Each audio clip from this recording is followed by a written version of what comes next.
Obama, smaller steaks save the planet. If you buy into the climate change agenda, Barack Obama wants you to know that change begins with you and your T-bone. In an appearance at the Global Food Innovation Summit in Milan, Italy on Tuesday, the former president said it was the role of the environmentalists to teach people to have a smaller steak. According to Eater, Obama was appearing with former White House chef Sam Kass to discuss how cows are killing the environment with methane farts and various other alleged externalities. What's true is I'm not a vegetarian, the former president admitted. That doesn't mean we can't teach people to have a smaller steak. This also means we're going to have to find a way to start producing protein in a more efficient way. The president's remarks on pollution and food are enough to make a right-thinking individual happy he's gone from the Oval Office. I think people naturally understand air pollution, so they can make the connection between air pollution and greenhouse gases, Obama said. People aren't as familiar with the impact of cows, of methane. Some of it is just lack of knowledge in the general public. Part of it is that food is a very emotional issue, especially here in Milan, right?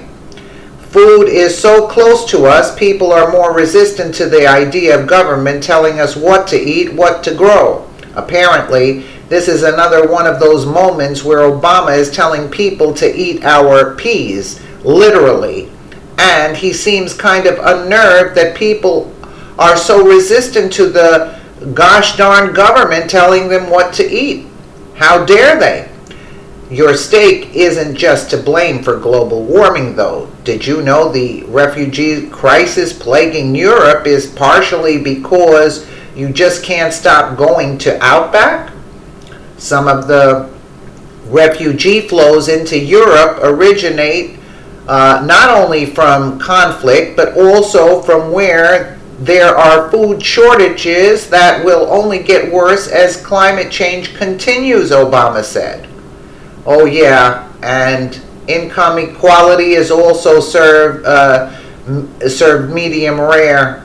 When most of the world's poor work in agriculture, the stark imbalances we've worked so hard to close between developed and developing countries will be even tougher to close, Obama said. The costs will be borne by people in poor nations that are at least equipped to handle it. It's a rare, pun unintended, occasion that when the former president speaks, I would rather see him giving his opinion on the current American political landscape. That at least would be substantive, wrong-headed, sure, but substantive. This business about food and climate change is just unmitigated nonsense. Oh, and it's nonsense that Obama doesn't feel any compunction to practice either. According to Breitbart, Kass noted that he'd cooked thousands of steaks for Obama during his time at the White House as White House chef. I don't think thousands, Obama responded. Well, hundreds maybe, Kass said. I've been cooking for you for 10 years. When you're a Democrat, rules are for the little people. That's true whether it's something as big as Hillary Clinton's email server or as small as the steak Barack Obama wants you to eat. Yeah, and we have to find, when he says we have to find other forms of producing protein, he's talking about like the manufactured protein that they're starting to do in laboratories in petri dishes. That's what he wants us to eat. Let's take a quick listen to him here, which I don't even want to, but let's. So I am humbled by this evening and to be honored by a family that has given this country so much. A family that's challenged us to ask what we can do for our country, to dream and say why not, to seek a cause that endures, and sail against the wind in its pursuit. That's what this family has done for America. Yeah, right. And to all the members of the Kennedy family that are here tonight, thank you. I could not be more grateful to the Profile and Courage Award Committee for this honor. I'm also grateful that, unlike the Nobel Prize Committee, you waited until I was out of office.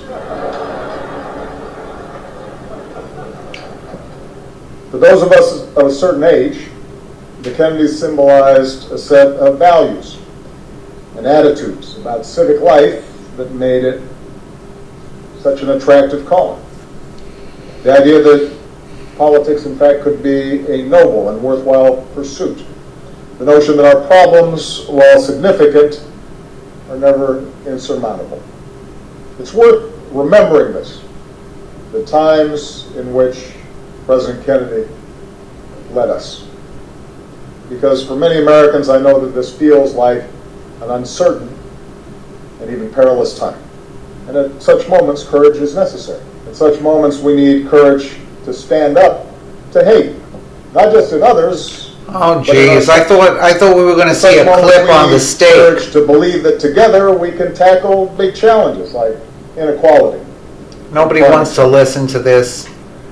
At such moments, it's necessary for us to show courage in challenging This the idiot. status quo and in fighting the good fight.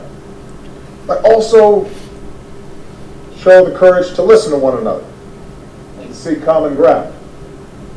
And